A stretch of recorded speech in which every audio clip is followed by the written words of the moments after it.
शहर की सबसे मसरूफ लाइब्रेरी में सायरा हर शाम अपने काम के बाद आकर बैठती थी। किताबें उसके लिए भागती जिंदगी से एक छोटा सा वक्फा थीं। एक दिन उसे एक शेल्फ पर छोटी सी नीली डायरी नजर आई। डायरी पर किसी का नाम नहीं था, बस कवर पर एक सादा सा जुमला लिखा था, जो मिला है उसे पढ़ने की इजाजत है, मगर दिल में रखने की नहीं। सायरा ने मुस्कुराते हुए डायरी खोली। पहला सफ़ा।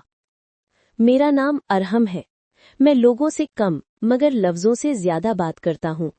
अगर तुम ये डायरी पढ़ रही हो तो शायद तुम भी किसी जवाब की तलाश में हो।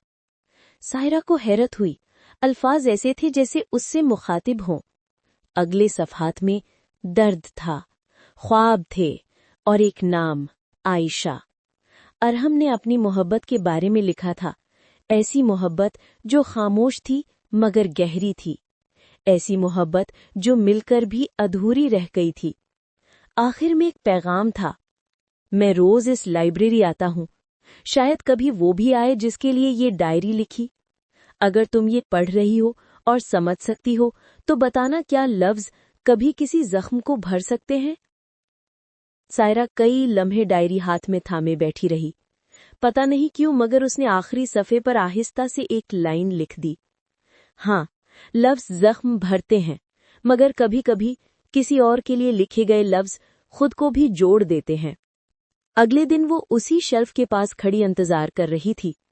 चंद मिनट बाद एक लड़का आया, दुबला, खामोश, नजरें जमीन पर।